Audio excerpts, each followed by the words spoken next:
मित्रों, इस कलयुग में रिश्तों की मर्यादा कितनी बची है इससे कोई भी अनजान नहीं। पर स्त्री हो या पुरुष, एक दूसरे के प्रति आकर्षण बढ़ता ही जा रहा है।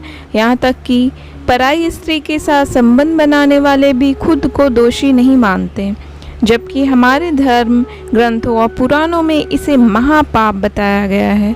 तो मित्रों, आज कि इस वीडियो में मैं आपको यही बताने वाली हूँ कि जो पुरुष पराई स्त्री को देखते हैं या फिर उनसे संबंध बनाते हैं, उनके साथ मरने के बाद क्या क्या होता है। नमस्कार और स्वागत है आप सभी का मेरे वीडियो में।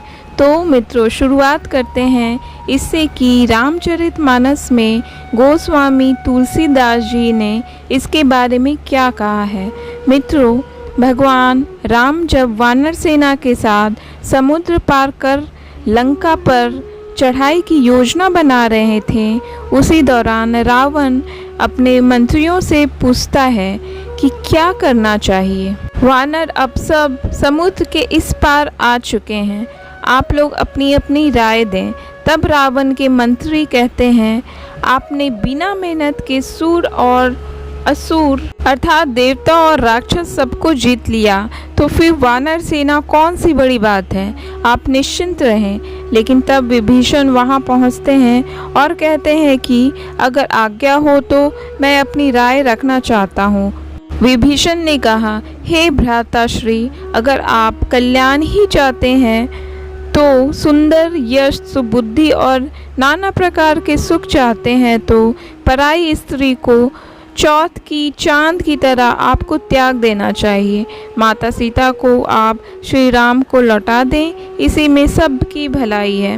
मित्रों, रावण विभीषण की यह बात सुनकर हंस पड़ा और उसने लात मारकर वहां से भगा दिया।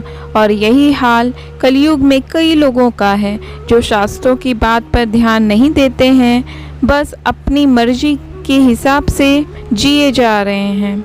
मित्रों, आप ये सुनकर हैरान हो जाएंगे कि यदि गलती से भी आपने किसी पर स्त्री की ओर गलत भावना से देखा हो तो आपको नरक की कठोर सज़ा मिलनी तय है।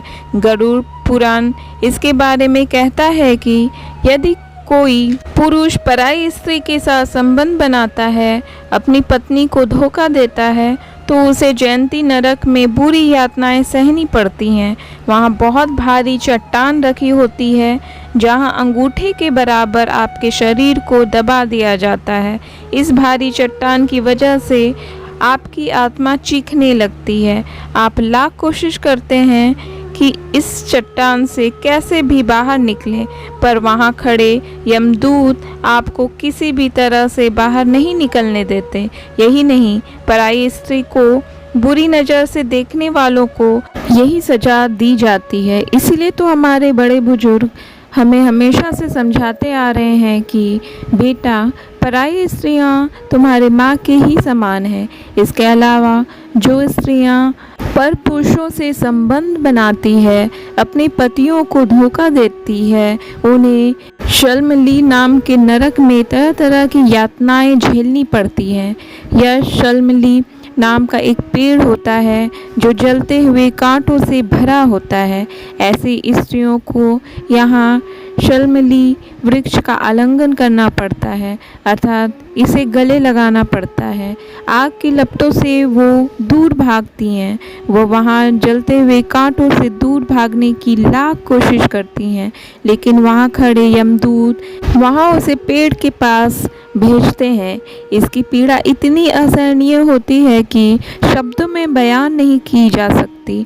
और मित्रों, यह एक ऐसी सज़ा है जिसे जानने के बाद कोई स्त्री पर पुरुष और कोई पुरुष पर स्त्री के बारे में सोच भी नहीं सकता।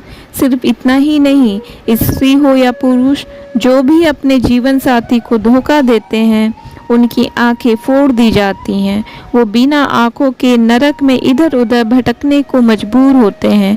कहीं उन्हें कीड़े मकोड़े मिलते हैं तो कहीं जहरीले जीव जंतु, और हर तरह की मुश्किलों को पार करते हुए उन्हें आगे बढ़ते रहना पड़ता है। आपने जितने साल अपने जीवन में पाप किए होंगे, उतने ही साल आपको इस नरक का कष्ट भोगना पड़ता है।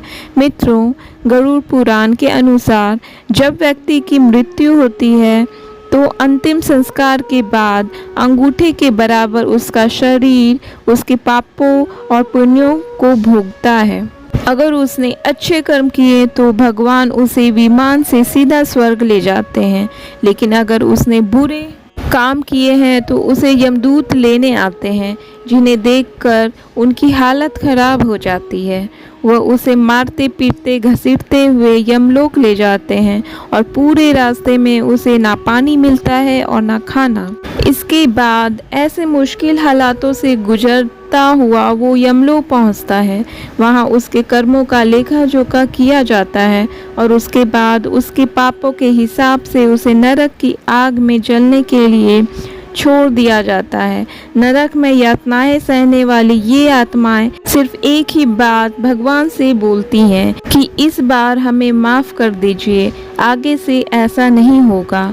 लेकिन मित्रों, भगवान उन्हें माफ़ नहीं करते, क्योंकि वो जानते हैं कि 84 लाख योनियों की भी यही दशा है कि नरक में तो वह गुहार लगाते हैं, लेकिन जैसे ही उन्हें दूसरा जन्म मिलता है तो वो सारी बातें भूल जाते हैं। मित्रों, शायद आप भी यह ना जानते हो कि पिछले जन्म में आप क्या थे।